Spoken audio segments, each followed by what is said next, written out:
the better chair. Right here.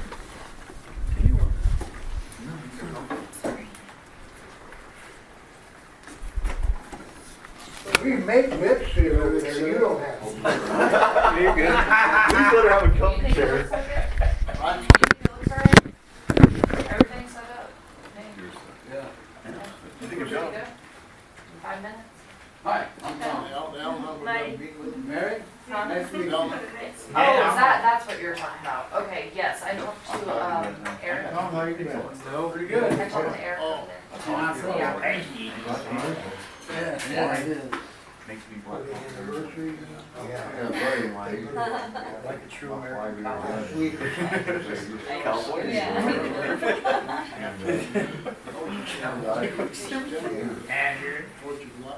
Yeah, sure. 40 hours and He confirmation. left my house here and I got to Yeah, it's not that good. Not sure. Got away from getting into his gas.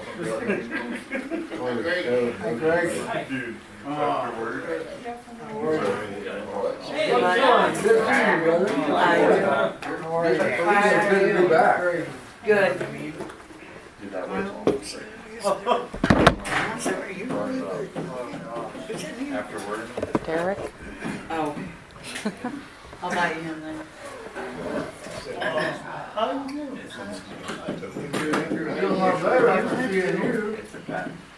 I'm glad you didn't go to Mexico and get robbed or anything. Did you go to the funeral today? I went to the VOQ. Took us an hour and 15 minutes to get through. Yeah. That's what I heard. I heard it was crazy. You got raped by that one I little stayed Mexican more, girl, I didn't watched Joni's dog. Yeah. Did you say the 9th? How was it? How was Yeah. y'all rate this one, man? That's why How do you you grew say out Sarah's here, doing? yeah. Really pretty good. Yeah. Yeah. They're going camping this weekend. My mom is there. Sarah, so. Okay, so then, yeah. She's like, No, you better pieces. go to the hospital.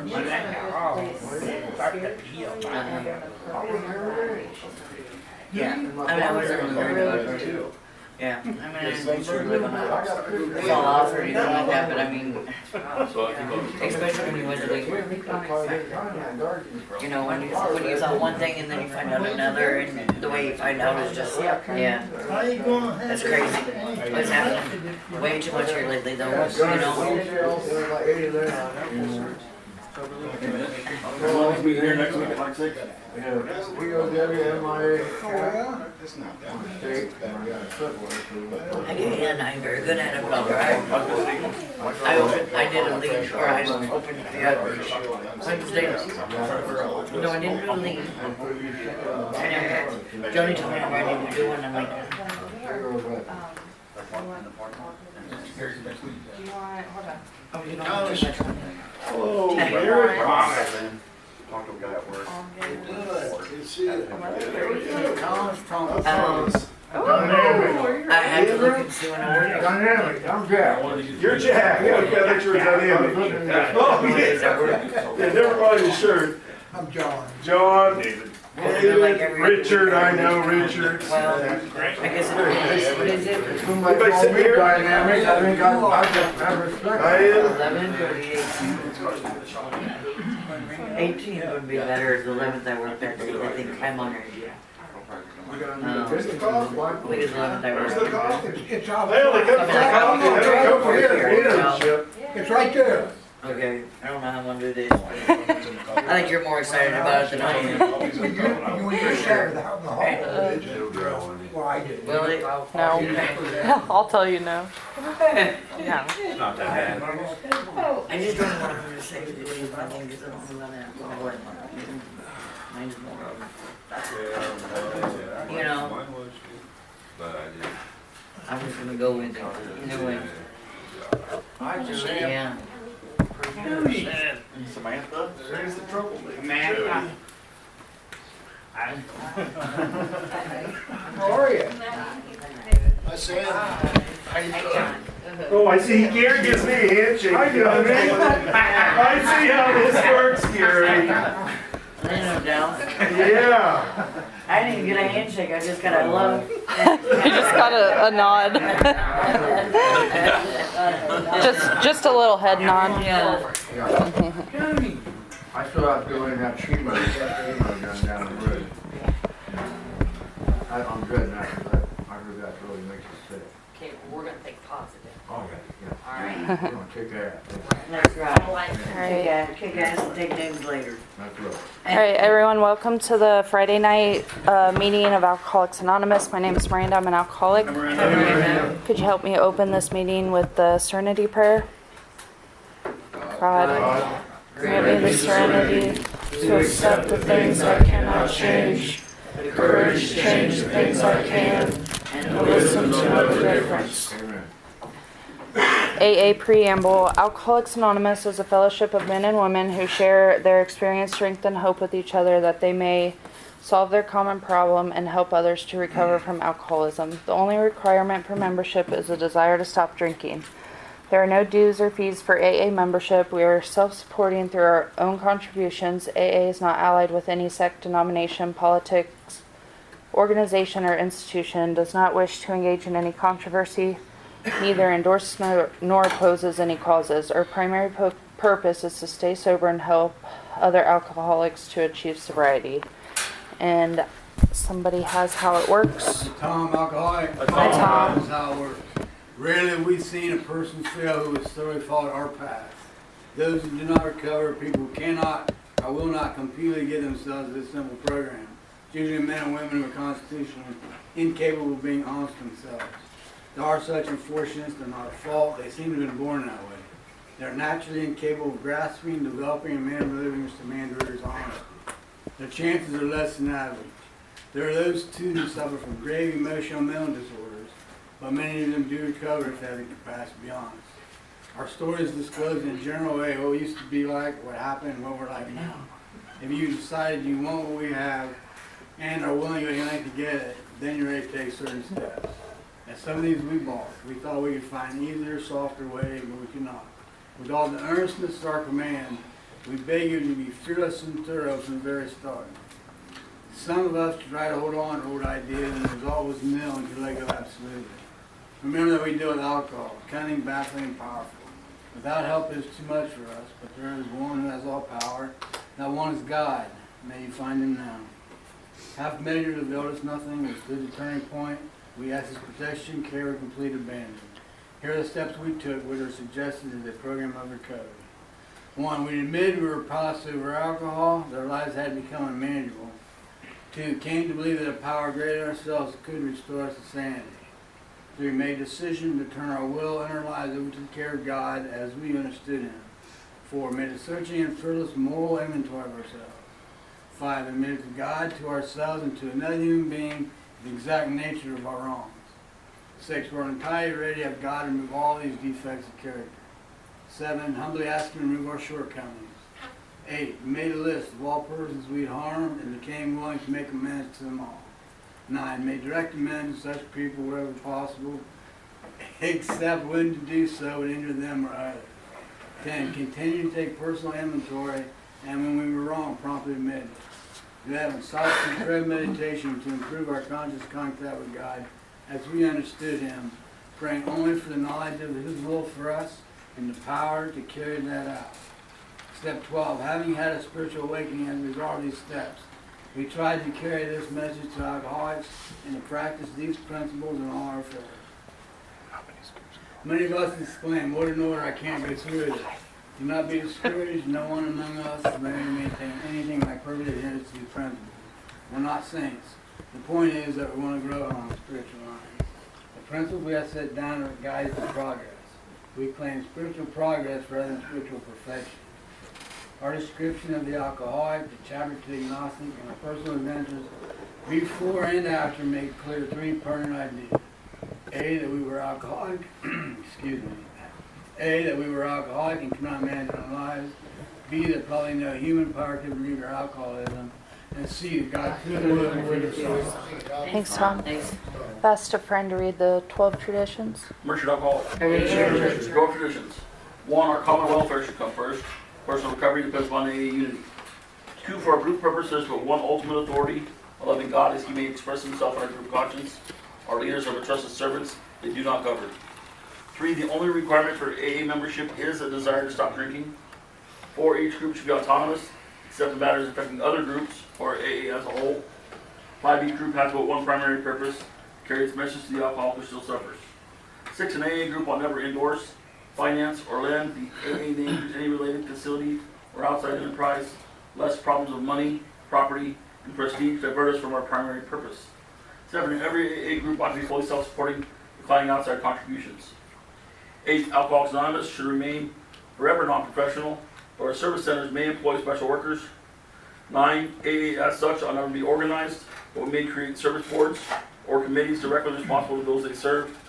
10, Alcoholics Anonymous has no opinion on outside issues, hence the AA name will never be drawn into public controversy.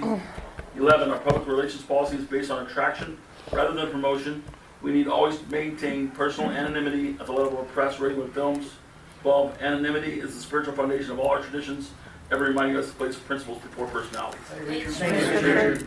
Thanks, Richard. I've asked a friend to read the promises. Day of Alcoholics. Dave. The spiritual life is not a theory. We have to live it.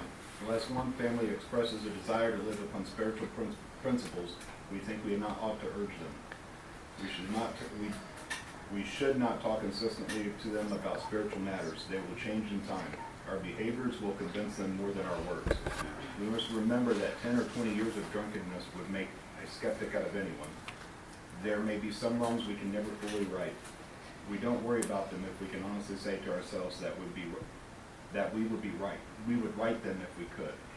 Some people cannot be seen. We send them an honest letter, and there may be a valid reason for postponement in some cases, but we don't delay if it can be avoided.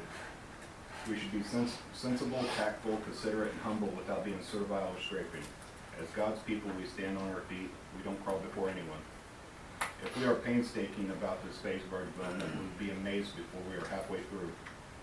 We are going to know a new freedom and a new happiness. We will not regret the past nor wish to shut the door on it. We will comprehend the word serenity and we will know peace.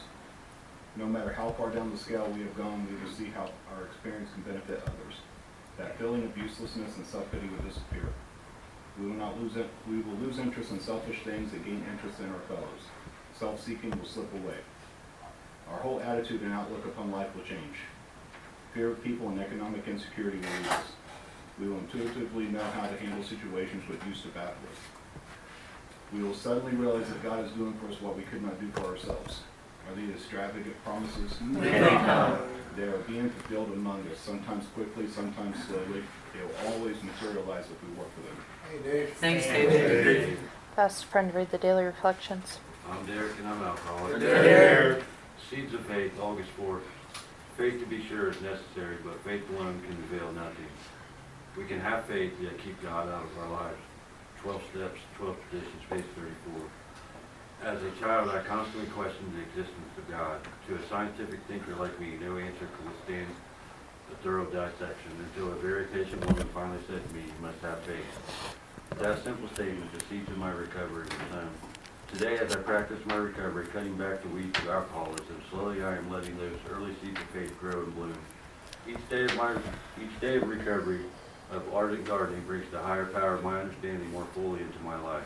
My God has always been with me through faith, but it is my responsibility to have the willingness to accept His presence. I ask God to grant me the willingness to do His will. Thanks, Derek. Asked a friend to read the 24-hour day. I'm Jared, not Holly. Derek. August 4th, day, thought of the day. We in the AA are offering a kind of psychological program as well as a spiritual one. First, people must be mentally able to receive it. They must have made up their minds that they want to quit drinking, and they must be willing to do something about it. Their confidence must be obtained. We must show them that we are their friends and really desire to help them. If we have their confidence, they will listen to us. Then the AA fellowship is a kind of group therapy. Newcomers meet in fellowship with other alcoholics who understand their problems because they have had them themselves. Individuals must learn to re-educate their mind. They must learn to think differently. Do I do my best to give mental health? Meditation for the day. This is life eternal, that they may know thee. It is that the flow of life eternal through spirit, mind, and body that cleanses, heals, restores, and renews. Seek consciousness contact with God more and more each day. Make God an abiding presence during the day. Be conscious of His Spirit helping you. All that is done without God's Spirit is passing. All that is done with God's Spirit is life eternal. Prayer for the day. I pray that I may be in the stream of eternal life. I pray that I may be cleansed and healed by the eternal Spirit. It's Thank you. scary. Very good. All right, announcements.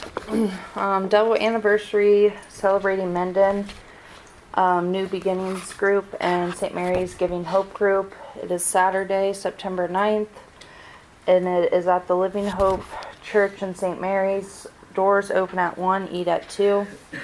Meat and drinks provided by the groups. Please bring a covered dish and a friend.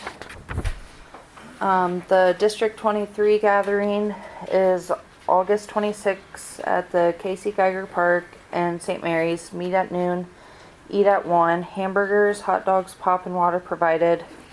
Cornhole, frisbee golf, and mini golf. Bring a covered dish and a friend. The new AA meeting, Happy Destiny Group, they meet every Tuesday at 7, and that's in Portland. It is a literature discussion meeting. 4th annual We Do Recover event hosted by Get Sober, Stay Sober. That's October 21st from 2 to 9. That's in Monroe, Indiana. And then the annual Ohio State Convention hosted by Area 56 is August 11th through the 13th. And that's in Fairborn, Ohio.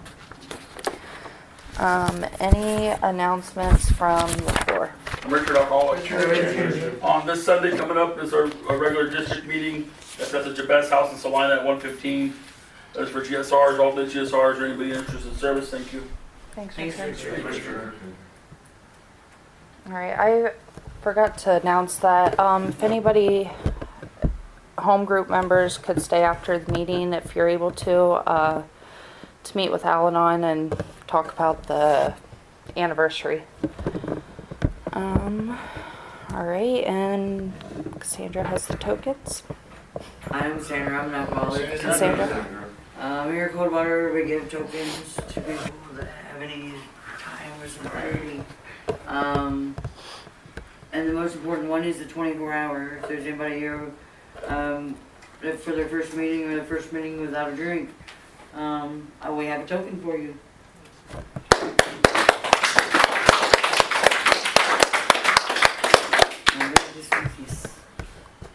Good job, Sam. Okay, the next one would be, is anybody else here for the first meeting without? Okay. The next one is 1 month. Anybody got a month? Okay. How about you? I got 2 months. Right on.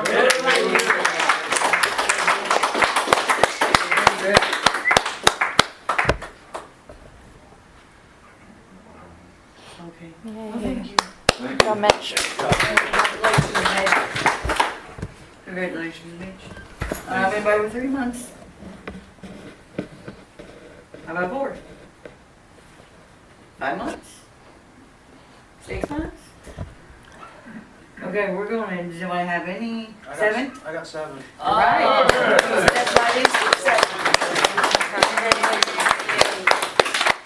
7. 8 months? 9 months? 10 months? 11 months? If you look at the coins, it's cheating. Oh. Thing is, a year? 18 months? Any year thereafter? All right, we have today.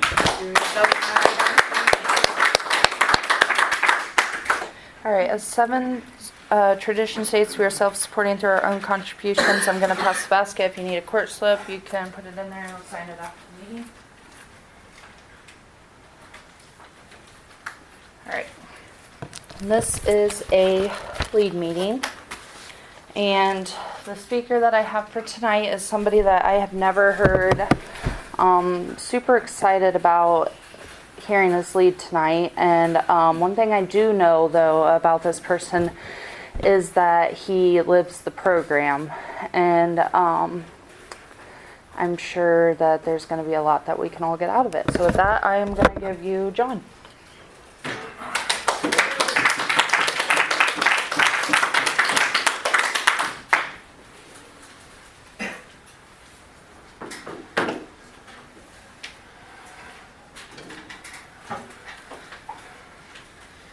You gave me too much of a lead in, now I gotta try to live up to it. My name's John and I'm an alcoholic. Hi, John. And my sobriety date is May 15th of 2000. And my wife said I got sober in the year 2000 to make it easy so I know how many years I had. So this is 23 and I got 23 years. But I can surely say that I'm up here today because I want to be sober more than I want to be drunk. And that wasn't always the way it was. As a matter of fact, I have to be here quite a few more years to catch up with the years that I drank alcoholically. But I think I was born an alcoholic. Because somehow when I was young, my thinking was always screwed up somehow.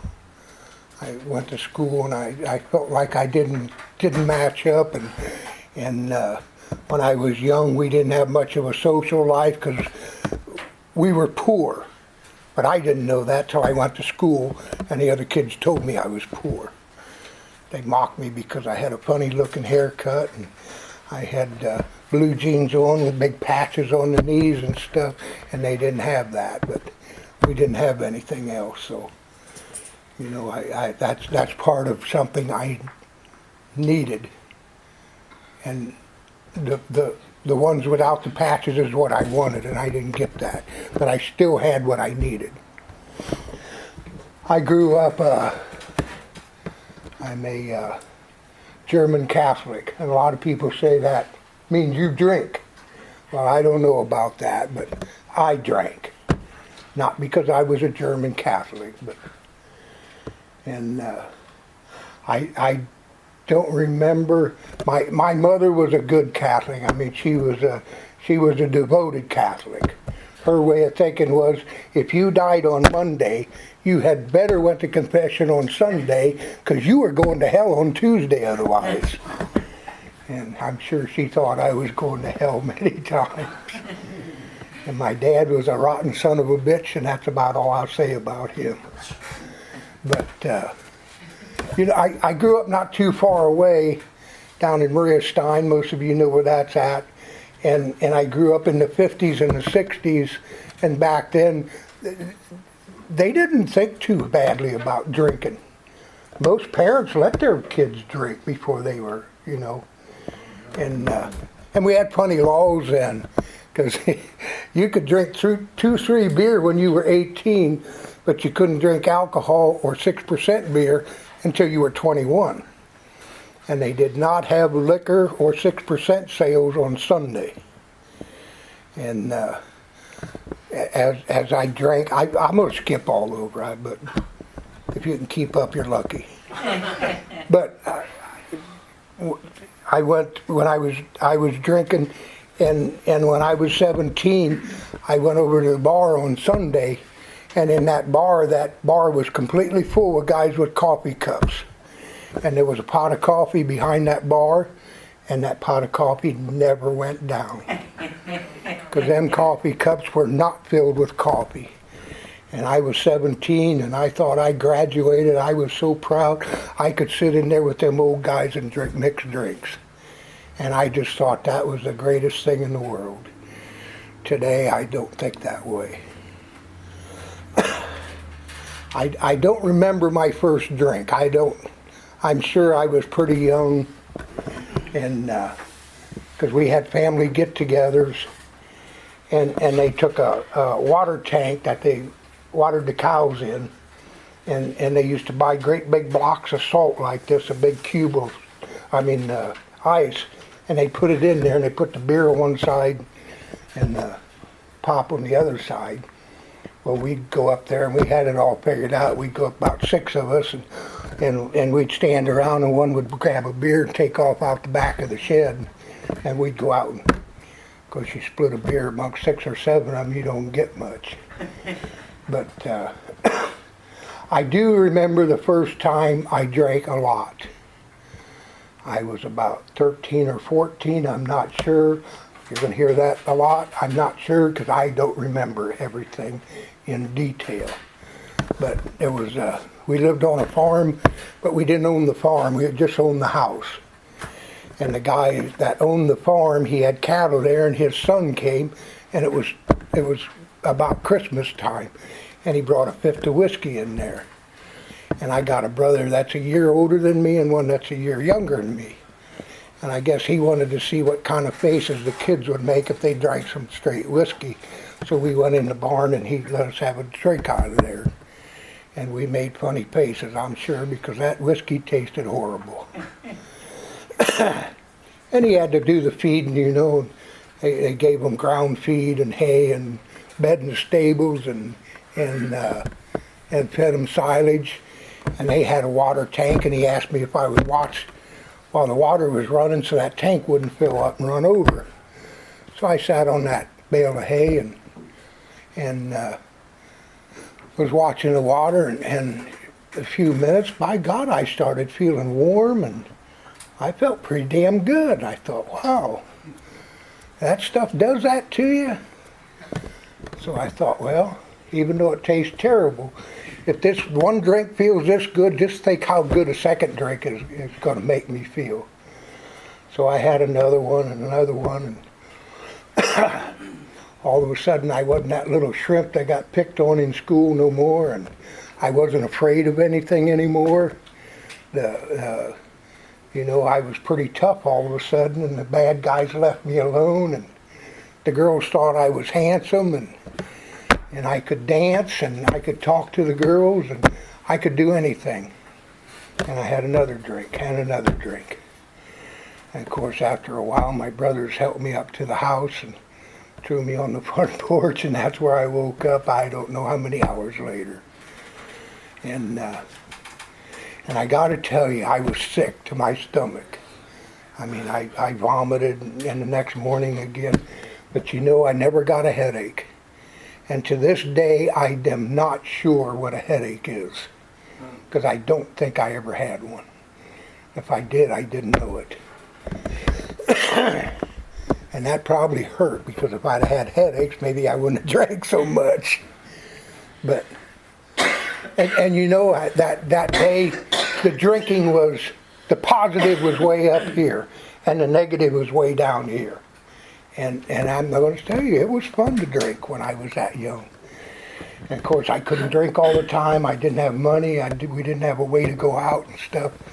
And it took a few years, you know, till started running around with some friends, and then we pooled our money. And beer was pretty damn cheap. We'd go about 4 or 5 of us and buy a case of beer and drive around and drink it, and throw the beer bottles at signs and all the good stuff. And I don't know if you guys remember, some of you might, that they used to have 8-packs. And they were little short, fat bottles. Some of you aren't old enough to remember that, but I remember them. But that's what we did, and I, you know, and my drinking just progressed. And after a while, like I said, and it was easy to drink then, because nobody thought anything about drinking. We had a sheriff then. When the liquor dicks would come around, they would call the sheriff ahead of time, because when they went out to make the rounds, the sheriff had to supply a couple deputies to go with them. So our sheriff knew when they was coming. Well, he called a couple of his buddies, and pretty soon every bar in the county knew they were going to be there that weekend. So, because all of a sudden we'd walk into the bar, not tonight, well, we knew the liquor dicks were coming, or something was up. But like I said, it was easy. And it seemed like there was a lot of accidents where young kids or stuff got killed. And And they never blamed it on alcohol. They always said, oh, it was an accident. It was an accident. Well, yeah, but if you wouldn't have drank that alcohol, it might not have been an accident. You know, and I didn't realize that till, you know, a long time later. That it dawned on me that most of them kids got killed by alcohol, not by an accident. So, and them guys over there in Maria Stein there, I tell you right now, I knew about a dozen of them made their own whiskey. And I drank a lot of that too. Some of them knew what they were doing and some of them didn't have a clue. You could taste it and you knew which ones were good at it and which ones weren't. But there was one constant. It all brought me to where I wanted to go. I do not like the taste of beer and I do not like the taste of whiskey. But I ended up, and as I progressed, you know, I wanted to, I changed my life so I could drink. The first thing I did was I wanted to get drunk quick, so instead of drinking beer, well, I drink so much beer and I get bloated and I wouldn't get drunk. So I started drinking alcohol, whiskey. And then I stopped mixing the whiskey. And then I was drinking straight shots of whiskey and I was using beer to chase it. And then I figured out that I didn't like to drink at home, I liked drinking uptown. And if I wanted money to drink, I had to work. And if I drank all night, I couldn't go to work the next day, and then I wouldn't have a job and I wouldn't have money. So like I said, I conformed my life so I could drink. So after a while, I figured out if I would go to work and then drink as much as I could, as fast as I could after work, I could pass out by 7 or 8 o'clock, and I could sleep 8 or 9 hours, and I could go to work then. So that's how I drank for years. And there's all kinds of consequences. Like I worked with a couple of guys drank like I did. That didn't help either. But one night we stopped after work and we was in the bar, and I was telling the bartender what I did that day. And the guy I was working with was sitting beside me, and he bumped me and he goes, "John, we didn't work there today." I said, "What do you mean?" He said, "We worked there yesterday." He said, and he told me where it was. And I thought, damn, I'm a day behind in my thinking. Well, I think I was a day behind for a long time. But you know, that bothered me so much, I ordered another shot of whiskey. And I took care of that. But, and I drank, and I had an uncle that drank bad. Well, I had a bunch of uncles that drank bad, but one of them, he was a plumber. And where I worked, we got laid off in the winter. When he had a big job, well, he would wait, because I knew how to do plumbing work too, and I would help him. Well, we only worked a part a day because we both drank so much. By about mid-afternoon, we couldn't work no more. We'd go out in the truck. He had a van, and he had 2 bottles in there, where he dumped a half a bottle of blackberry brandy and then filled them up with black velvet. And we'd go out and when those 2 were empty, it was time to quit. And I got used to that. And I liked the whiskey because it brought me where I wanted to go. And I didn't want to drink. I just wanted the effects of the drink. That's all I was after. And I didn't just drink like an alcoholic. I thought like an alcoholic. Like I said, I conformed everything I did around the alcohol so I could drink. I changed my life so I could drink. I didn't change the drink so I could live. That never dawned on me. That never made any sense to me. But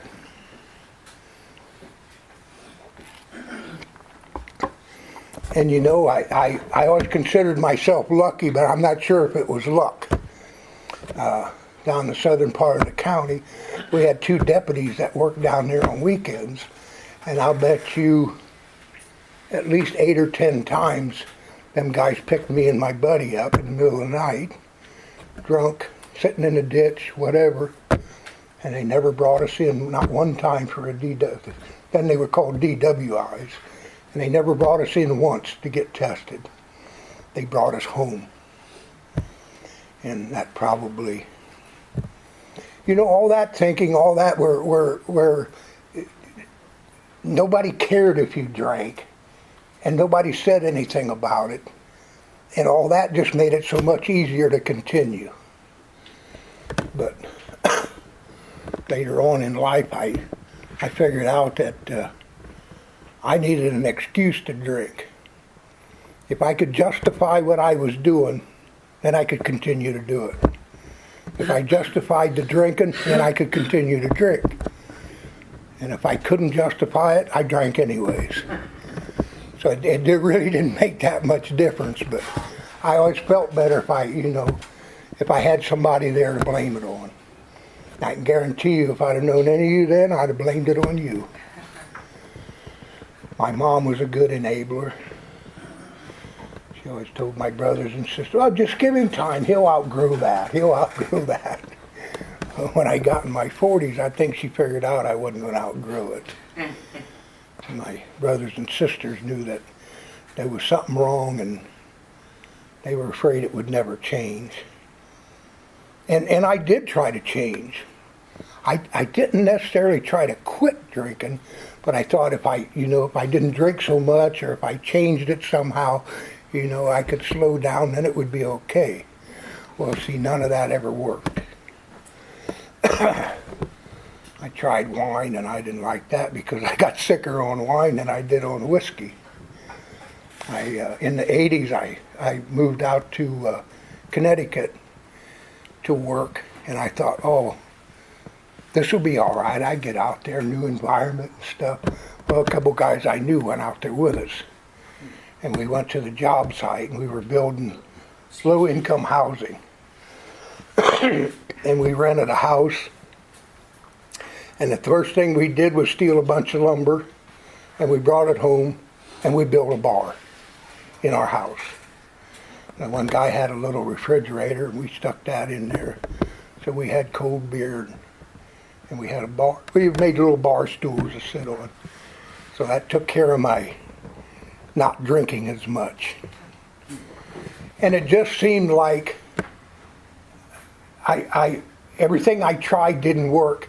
So after a while, I gave up.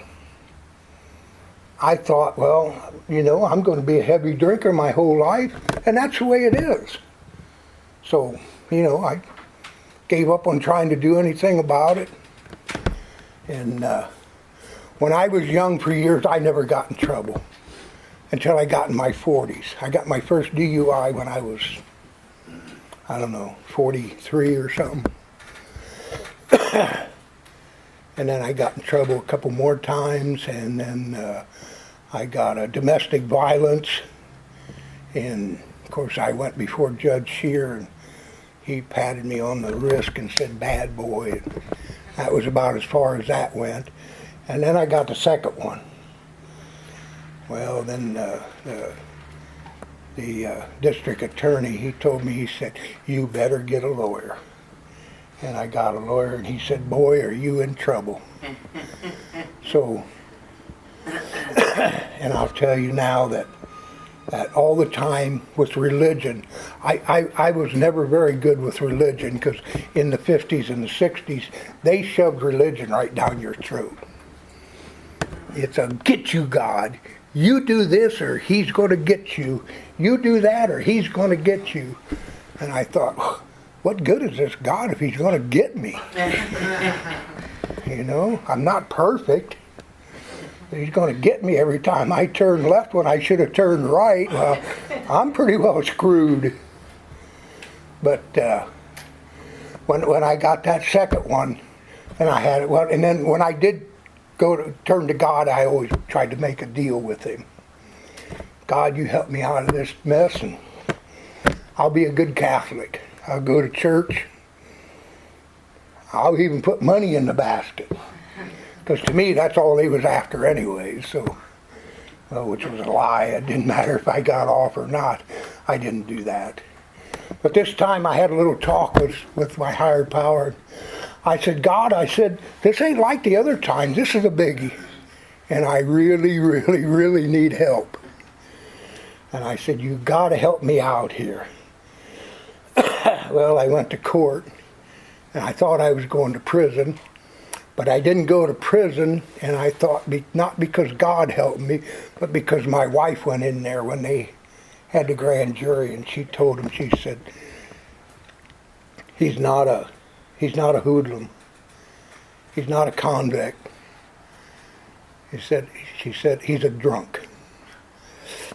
So when that judge must have listened, because when I went to court, I got a suspended sentence, and I got 3 years probation. Of course, I got a fine and court costs and all that. And then I went in to see my probation officer, and the first thing she did was shake her finger at me. She said, I'm going to tell you right now, you're going to do what I tell you to do, because I didn't invite you here. You barged through my door. And she said, if you don't like what I tell you, we'll go back to that judge, said, and he'll just change that for you. And she said, and I guarantee you, you won't like it. So I nicknamed her my drill sergeant. And sometime in the future, I went in there and she told me one day, she said, I got to apologize to you. I said, why? She said, because I'm not used to having somebody like you. She said, you're supposed to have 2 AA slips a week. She said, you're bringing in 6 and 8. She said, the second week you come to see me, I asked you if you started paying your fines. She said, you had them paid off. She said, I'm not used to that. She said, the other people I got, they don't do anything I tell them to do. And she said, you do it before I tell you to. So after that, we got along a lot better. And I can also tell you that if you don't think AA works, AA helped me when I was in trouble with the court. But I was on probation for 3 years. And my first year, it was about Super Bowl day, Sunday, and she called me up and she said, John, go down to the sheriff's station and take a breathalyzer test. I thought, what the hell, bro? Because I didn't drink. Not because I didn't want to drink, but because I was scared to death I was going to get caught and go to prison. That's the only reason I didn't drink. That maybe that whole first year. And so the next time I seen her, I said, you sent me over there to take a breathalyzer. I said, did you think I was drinking? She said, no. I said, why'd you send me there? She said, I'll let you know. But, I came to AA, and that first night, I was probably told the best thing that could ever happen to me in AA. I walked in Salina meeting, and they had the table set in a square, and the guy was going to give the lead was on that end, and the chairman, and it was all filled up, and there was some people sitting on the outside, and this older gentleman, he grabbed a chair and set it down. I was standing in the doorway, and he could see that I was lost. And he said, here, buddy, he said, sit down. So I went over and sat down. A few minutes, I leaned over, and I said, what am I supposed to do here? He said, you don't have to do anything. He said, just listen. I said, just listen? He said, yeah, just listen. So I listened, and when the meeting was over, I said, all I got to do is listen. He said, yeah. He said, when you listen long enough, he said, you'll do something else. I didn't know what he meant, but what he meant was I'll either catch on to what's going on here, or I'll just leave and go back to doing whatever I did before. But, that was the best thing I could have been told. Because if they'd have hit me with some rules or told me I wasn't allowed to drink no more, I'd have been gone in a second. But, and I can remember when that first night, there was a young lady in there. And, well, at first was the beginners meeting. And she was in there, and she was crying, talking about how embarrassed she was. And she got a domestic violence. And when she came there, she was looking to see who was watching her walk in the door, because this is just terrible, having to go to Alcoholics Anonymous. That's a sentence. And I listened to her, and I thought, that's exactly what happened to me. You son of a bitches read my police report. And I thought at some point somebody's going to turn and say, hey, John, does any of this sound familiar? And I guarantee you I was ready. But after a while I figured out she was asking for help. That's why she was there. And I also realized, listening to her, that I was not alone. Because I thought I was the only one that thought that way. I thought I was the only one that happened to. And I realized that, hey, she's like me. And I looked around and I thought, I bet some of these other dumbasses are too. But I'd come for a few weeks, you know. Well, that first night, I tell you, I'd come, and they had 2 meetings in Salina. And I was sentenced to 2 meetings. And I thought, well, this ain't so bad. I can come here on Wednesday, get both of my slips signed.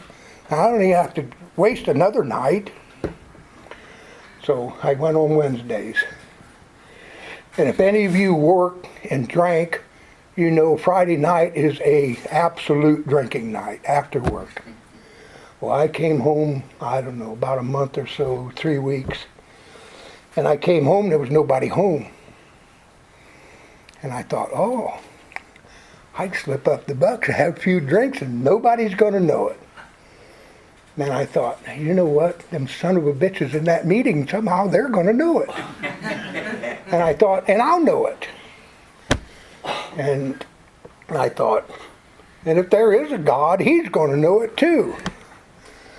So, you know, instead of having that good feeling that I was going to get away with something, I got nervous. And I thought, man, what am I going to do? And being the good alcoholic I was that wasn't going to listen to nobody, that first night they took one of them schedules, and them guys wrote their name down and gave it to me. When I went home, I threw it in the trash, because there's no way I was going to do anything at them meetings. So I didn't have their numbers. And I know Gary, I knew his family. And I looked in the phone book, well, there he was. So I called him up. And the first thing I said, is there a meeting tonight? And he said, yeah. He said, you want me to pick you up? I said, no, I can get there. I said, I just want to know where it is and stuff. Well, I didn't listen very good, because then the meeting was 8 o'clock. And I came at 7:15. And there was nobody out there. And I thought, wow, nobody goes to this meeting. So I hadn't ate yet, so I went up to the gas station and got me a sandwich, and I come back. Well, then there was a lady here. She's gone now, but her name was Jan. And I pulled up there, and here she pulled up. Oh, she said, it's about time you came over here. I said, yeah. And she said, I got a chair. She said, I got a feeling nobody set the meeting up for me. She said, get your ass in here and help me. Well, I said, all right. I come in, I helped her get stuff out. And it was over in there in the big room, and the tables were all set up there, and I put my food at the first table right in front of where the speaker was. And I sat down and ate, and pretty soon people come in, and every damn one of them come up and shook my hand and said, oh, nice to see you. I thought, you liar. You don't even know me, and you ain't glad to see me, you know. So the next week I come, and she told me, she said, if you want to come early next week, she said, I might need help again. So I came early again. Well, somebody set it up for her. I didn't have to help her, but I come in and I looked at that table and I thought, nope, I'm not sitting in the front of this room. So I went back to the last table, sat down. And you know what? It didn't do any good. And fuckers all walked back there and shook my hand in the back row too. And you know, and you talk about AA and the things that happen. Those are little things that happen that convince me. I wasn't in the program too long and my mom died. And of course Gary came, my sponsor came, another lady from Salina, they came over. And I figured they would. And here was a guy from St. Mary's, he came. And I hardly knew him. Only talked to him maybe once or twice. And the next week I was going to St. Mary's meeting too. And I went there and I pulled up and he was out in front of the church with all the smokers. And when he seen me walk, he came over and he met me halfway across the parking lot. And he asked me how I was doing and stuff, you know. And after a couple minutes, I said, you know what? I said, I was really surprised that you came to the funeral home for my mom. He said, I had to come. He said, I didn't know if you were going to be all right. He said, I had to come. And I thought, this is what AA is. And I'm not kidding, I didn't hardly know this guy at all, but he said, I had to come to make sure you were all right. I thought, whoa. So as you go, you learn all these things. And little things happen and they make you believe, you know. And after a while, I started to believe that, hey, maybe I can stop drinking. And I came to this group's anniversary, and the guy was giving a lead, and he was talking about a guy mowing the grass. And he went over and talked to his neighbor, and he stopped. And the guy said, hey, he said, I want to get this done. He said, when I get done, I can have a beer. And that guy said, it dawned on me that I don't have that thought anymore. You know, and when he was saying that, I thought, damn, I don't either. The only time I think about alcohol is when I come to Alcoholics Anonymous. You know, and I thought, wow, here these things are happening and I don't even know they're happening. You know, and that praying and stuff, when I come in and they prayed after the meeting and stuff, and I thought, oh, now I see what AA is about. Goddamn religious cult. I thought, holy shit, where's the tambourines? Let's head to the airport. Start singing Kumbaya. Where's my little cup to throw money in? But it wasn't that way. You know, after you come so long, you learn what it is. And the older guys that was there, they always told me things that stick in my head. I know a guy, his name was Hugh. Gary knew him, and Tom knew him. And he told us one time in a meeting, he said, Alcoholics Anonymous is like a big ticker tape running across in front of you. And he said, and some of the stuff in here, he said, you're good at. He said, you excel at that. And he said, some things you're not so good at. He said, you get your ass in gear and work on it. He said, you can't skip around. He said, if you do, he said, that ticker tape's got holes in it. He said, you know what's going to happen? He said, the son of a bitch is going to bust and you're going to go back out. He said, don't leave any holes in your recovery. He said, you work at everything the best you can. And he said, you don't have to be that good at it as long as you're working at it. And he is right, because I probably read just about every book and pamphlet they got here in the 23 years, and there's no place in any of those where it said I had to be perfect. If I'd have read that, I'd have left. And there was a guy in a meeting in Sydney, and he said, you guys all think this program's complicated. He said, it's not. He said, it's simple. You know, and we're all sitting there, and he said, first of all, he said, can you not drink right now? And he said, if you don't drink right now, he said, you'll never drink again, because it's always right now. He said, that's the only time you have to worry about not drinking. I thought, well, that's pretty simple. I don't know if it works or not, but that's pretty simple. And he said, you be the best you can be right now. He said, if you don't, he said, you're not getting at it anybody. You're not pissing anybody off. He said, you're just cutting yourself short. He said, Be the best you can be right now. I see Brad's not here, and I told Brad when he first come in, he said, you got any advice? I said, yeah. I said, every time you walk through that door, from now on, make sure you're sober. I said, and that goes for every door you walk through. And he told me here a couple of weeks ago, he said, I never forgot that. And I said, well, that's how you convince the naysayers, the people that doubt what you're doing. I went over to Maria Stein Country Fest. This was about 20 years ago. And there was a guy there that moved away, but he drank like I did. We drank together. And we was talking. There were a couple other guys there, and them guys knew I quit. But that guy didn't. And he said, let's all have a beer. And we were standing by the beer tent. They went over and got a beer, and I went over to the next one where they were selling water, and I got a water. He said, no. He said, I said a beer. I said, no. I said, I'm not going to drink one. He said, you too good to drink with me now? I said, no. I said, I just don't want to drink. And them other guys got on his ass. Don't give him a beer. They remember what I was like. But, and I told him, I said, well, I haven't had a drink in, I think it was maybe 3 years. He said, you're a damn liar. And I just said, okay. Walked away.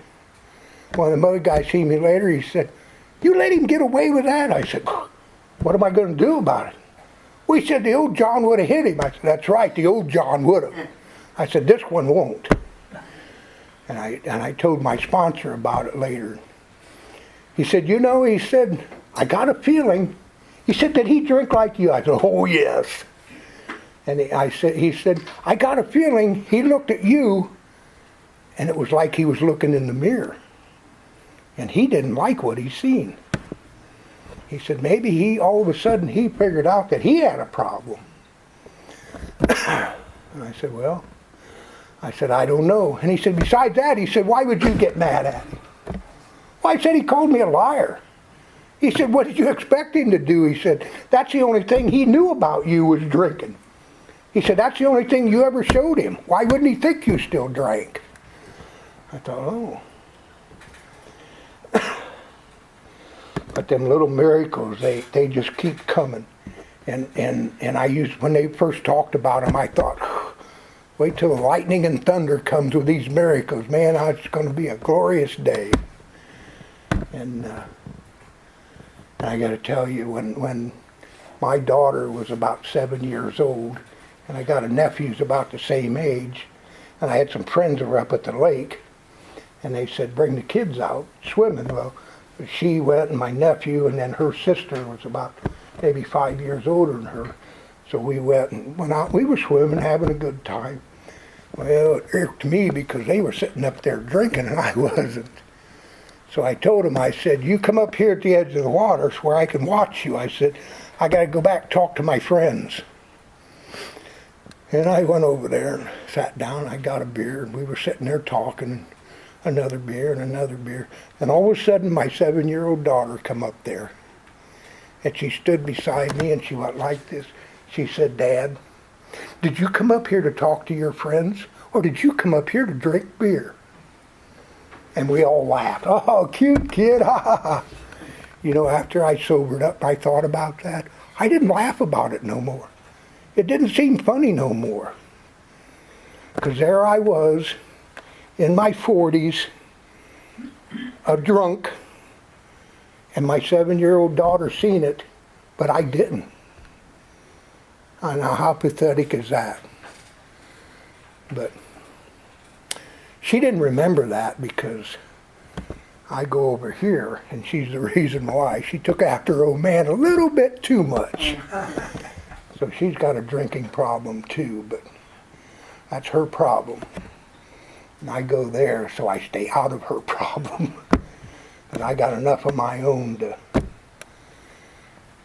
And I told you that my probation officer set me up to get a breathalyzer. Well, a few weeks after that, I went to see her again, and I said, are you going to tell me why you set me up there? She said, yeah. And she had a box there, and it was full of these little slips we get signed here. I used to get them slips signed. And she had a whole bunch of them. She said, "You've been here about a year." And she said, "There should be 100 slips in here." She said, "I can guarantee you there's over 300. I said, "Okay, I know how many I go to." And she said, "I wrote down the date you paid your fines and your court costs and everything." She said, "I got that all down there." And she said, "I'm going to go see the judge and see if we can get you off probation after 1 year." And part of that was because, all of that was because of what I learned here. And she said, "When I go in there," she said, "I can't go in there with my butt hanging out." She said, "I set you up there to get a breathalyzer." And she said, "You passed it, which I knew you would." And she said, "That's ammunition. Because if I go up there and say, 'Hey, Judge, let's let him off probation,' he's a pretty nice guy. He's going to say, 'Prove it.'" Well, that's what that was, breathalyzer was for. And I got off probation after a year. And I was supposed to be on for 3 years. And I did that because of what I learned here.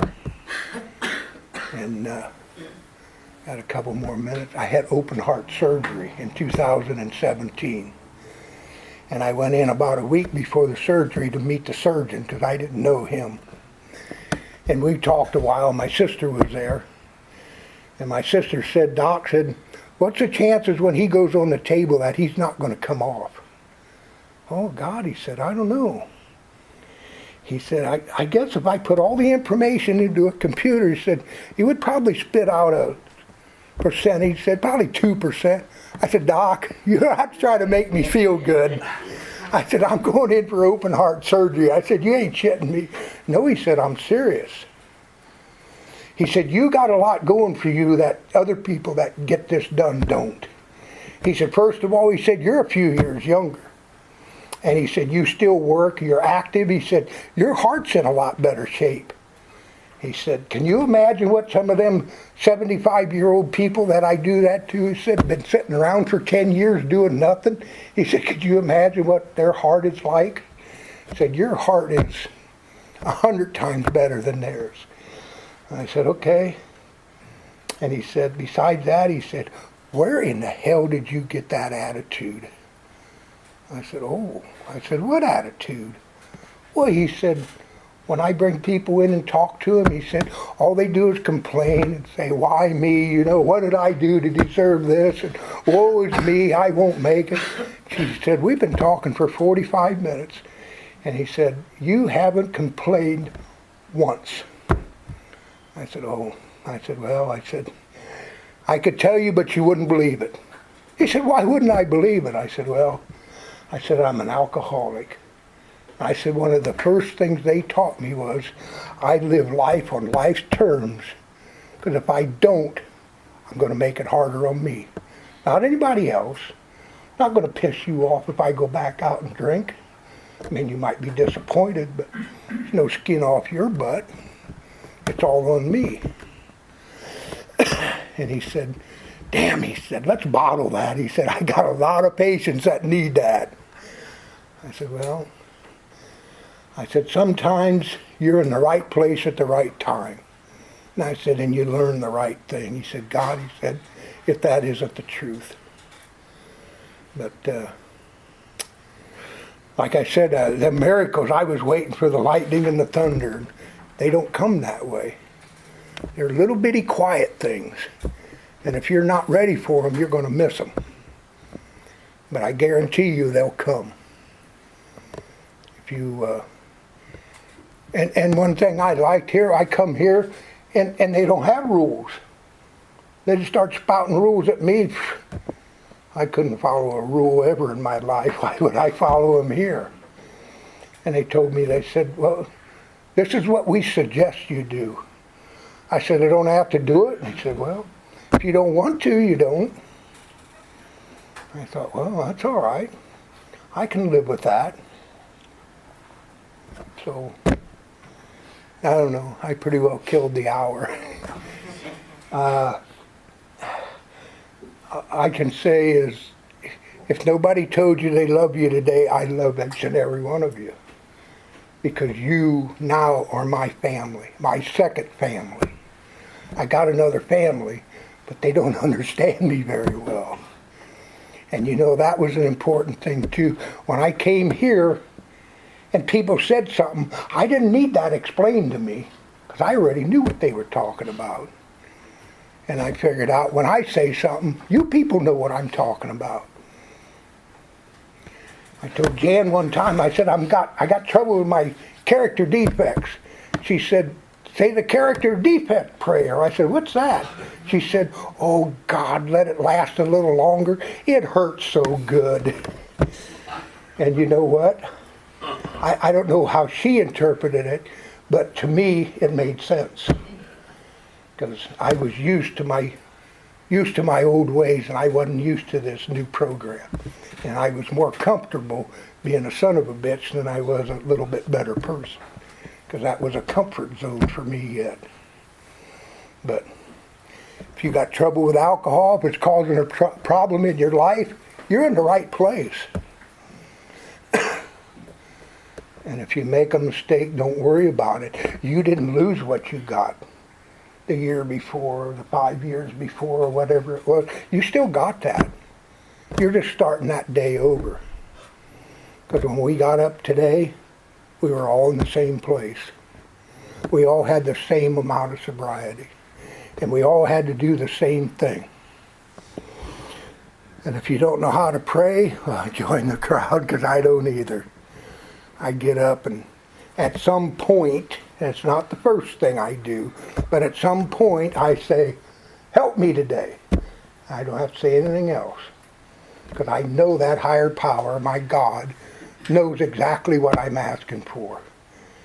And as long as I deserve it, I'll get it. So if I can learn to keep my mouth shut, I probably deserve it. So that's all. Thanks.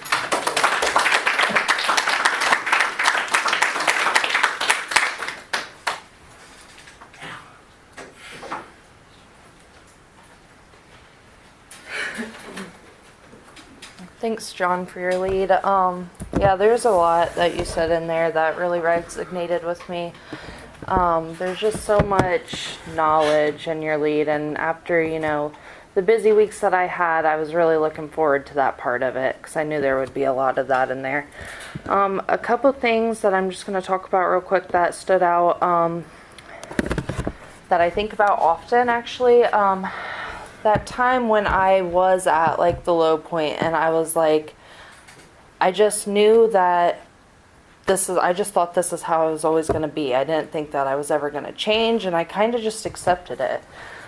But the thing, like you said, I liked doing that. I liked it.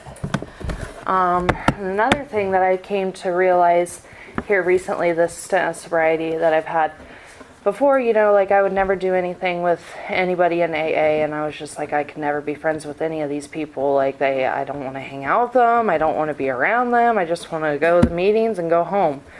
This time's different, these people, this is what I look forward to. This is where I get my peace, serenity, where, if something happens, I pick up the phone, I call somebody. That's what this program's given to me. And I just really like how you highlighted that in your story. So with that, I'm going to open up the floor for comments. Thanks, Brandon. I'm Tom Alcoholic. I want to thank you, John. You're a beautiful example of Alcoholics Anonymous. Thank you. Thanks for lying. Thanks, Tom. Thanks, Tom. I'm Andrew, recovering alcoholic. I want to thank you, John. You brought out a lot of stuff that brought memories back. And I just consider you as one of my friends. Thanks, all. Thank you. Thanks, Andrew. Thanks, Andrew. I'm Joni, I'm an alcoholic. Joni. I'm glad I came tonight. That was what I needed to hear. Mm-hmm. Yeah, so the whole being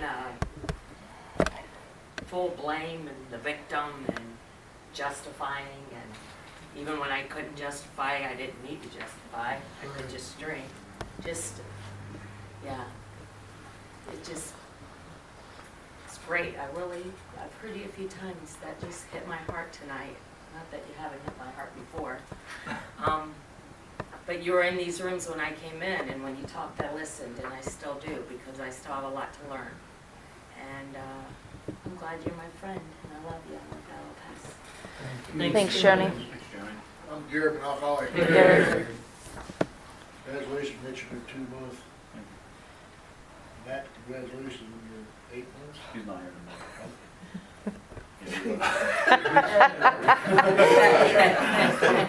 See the effect I had on him? A long time ago, don't ever underestimate the power of Alcoholics Anonymous. That's right. You brought those quotes which that based on, she knew what it meant. People don't understand that. You know, you're not coming here for that coach, you're coming here for yourself. That's right. You treat yourself, you get well, people see that. The proof is in the pudding. That's right. That's all. Thank you, Jim. Gary. Thanks, Gary. Thanks, Gary. And you know, other people in outside of AA, they know that too. Cause she must have seen something in me. That's why she kept all them slips. You know, if she wouldn't have kept them slips, what's she gonna tell that judge when she went in there? I'm Richard Alcoholic. Thanks, John. I think I heard you before. I remember that story about the court slips and Yeah. getting off the probation. That's how Alcoholics Anonymous works. That's right. And I remember like it was an hour ago, but you're at the very beginning of your league, you're talking about having a thinking problem and not fitting in, and that really hit with me. Especially when like you said, I think I was born with alcoholism, and I never fit in, and in school and stuff, and everything like that. And when I found alcohol for the first time, it just gave me such a relief. I wanted to feel that way all the time until the moment came, that I didn't. I couldn't handle what it was doing to me, and I knew taking a drink wasn't going to fix it. It wasn't going to make anything better at all. And once I realized that, I haven't found it necessary to take a drink, and I'm grateful for that. Welcome back, Sam, and congratulations, Mitch. Pass. Thanks, Thanks, Richard. Richard. Thanks, Richard. I'm Derek and I'm alcoholic. Hey, Derek. Thanks for the lead. It was good stuff. I'm glad I was here. The thing that I took it was when you started talking about the little things that, why we stay. The little things, that add up. It had me reflecting a lot on, my journey, and I'm glad that I stayed, to reap the benefits. Thanks for reminding me. Thanks. Thanks, Derek. Thanks, Derek. You know, if you keep every little brick, sooner or later, you got a whole building. Yes, sir. That's the way this is. I'm Mitch, I'm an alcoholic. Mitch. This is probably like the third time I heard your lead, and I know it's like the third time because I remember each time. I remember each lead, I swear.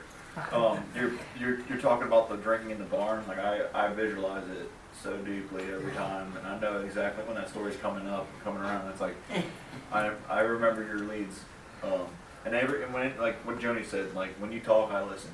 That's a true fact. When it comes down to you sharing at a meeting, I make sure I'm in, not thinking of anything else. I'm thinking about what you're saying, trying to relate it to my life, trying to put it into something, and I can relate a lot with you because of the court slips, and I feel deep shame over these court slips. Like I really feel like I want to be part of the AA family, and I was like, maybe these court slips make me not a part of the family because people are thinking, oh, he's just here to get his paper signed, and he won't be around once that paper's done, and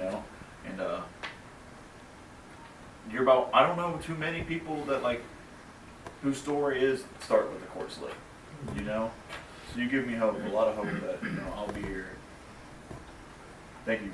I want them to know that just because they're getting court slips, that's nothing different, because I did that too. I don't have to do it now, but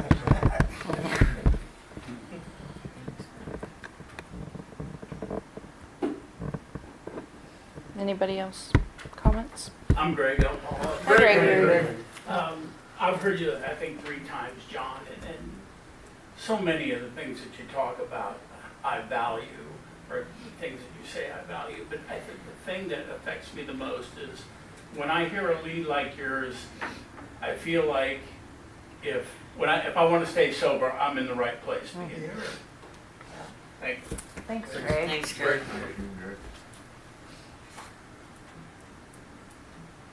All right, I'll close the meeting with our father.